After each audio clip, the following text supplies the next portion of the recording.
I'm Jeff Matlow. Welcome to the best leadership podcast ever.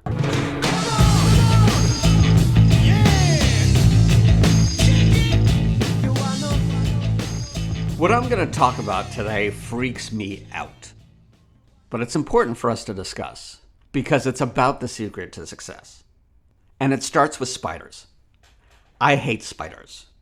I don't care what kind of spider it is, little, big, brown, black. I'm an equal opportunity despiser when it comes to spiders. They freak me out. I've got this irrational fear that spiders are incredibly smart and they're super vengeful, and if I anger them, they're going to figure out a way to kill me. I can't believe I'm actually saying this out loud on a podcast and why I'm telling so many people about this. So maybe we just keep it between you and me. I got a reputation to uphold here. Because the truth is, I expect that one morning I'm going to walk out my front door into this massive spider web, and as I scramble to free myself from the sticky strings, the spider's going to lunge at me from its hiding place and bite my face off. I know, it's not logical. I'm not talking about logic. Did you ever see Harry Potter, the first Harry Potter movie? The one where he had to battle the big spiders?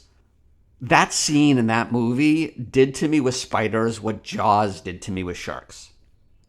So yes, I have an irrational fear that a mutant species of super large spiders are going to invade our planet and eat all the humans, or at least bite us in half. And I don't want to be bitten in half by a mutant spider.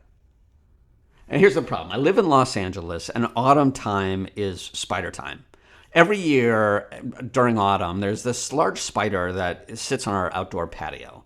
And the spider builds its web really high up in the air between the trees that hang right above our table that we have outside where we sometimes eat dinner. Now, the spider that puts its web up there every year is big and chunky.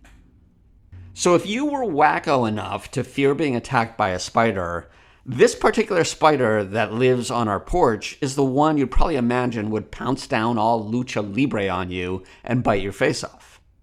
And the big spider just sits there in the middle of its web waiting for food. Like maybe it's going to catch a passing pterodactyl or something.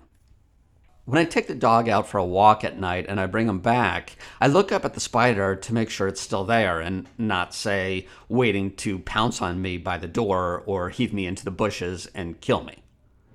Inevitably, the spider's still sitting on its web and it's staring back at me with like a "I got my eyes on you" look on its face. So I hurry inside, I triple lock the door, I check between my sheets, I look everywhere to make sure that the spider hasn't magically gotten inside to kill me. And when I walk outside in the morning, I look up and see the spider with a big smirk on its face and one of its legs pointing at the insect it caught in the web. Inevitably, I may call out to my wife, "Hun, maybe it's time for us to move." This kind of leads us to Calvin and Hobbes for a second, which is a much happier topic for me. I used to want to be a cartoonist when I was younger. Kind of still want to be a cartoonist. I'm just really bad at it.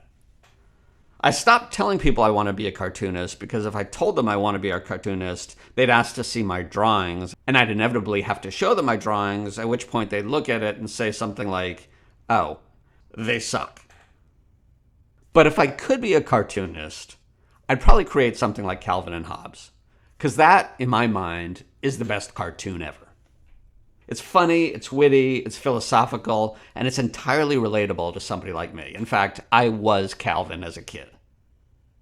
Come to think of it, the cartoon I create is exactly Calvin and Hobbes. Basically, the entire cartoon series is the one I wish I created. So there's really no need for me to be a cartoonist anymore, because it's already done. So anyway, one of the best quotes from Calvin and Hobbes that I tend to actually repeat a lot and think about a lot is this. They say the secret to success is being in the right place at the right time.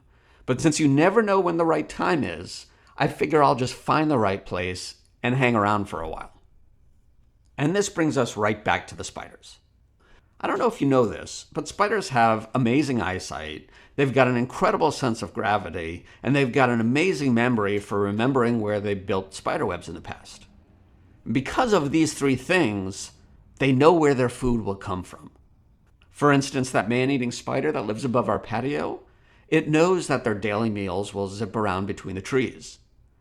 They don't know when the insects will fly by. They just know that if they wait long enough, their meal will eventually show up in that place. So they build their web between the trees and they wait. To paraphrase Calvin and Hobbes, they don't know the right time in which their meal ticket will arrive, so they just find the right place and hang around for a while. And this finally brings us to you. Thank you, my friend, for your patience. In this world of immediate gratification and ADHD-like attention, we all expect success to be waiting for us whenever we want it. We may start a job and then complain when we're not promoted in only 6 months. I've heard that one before. Or how about those times when you have the seemingly great idea to help the company and you get aggravated when the approval process takes too long? Impatience is one of the biggest obstacles on the path to success. We want success now and we refuse to wait a single second longer. But that's the thing about success. You can move fast, but you can't rush it.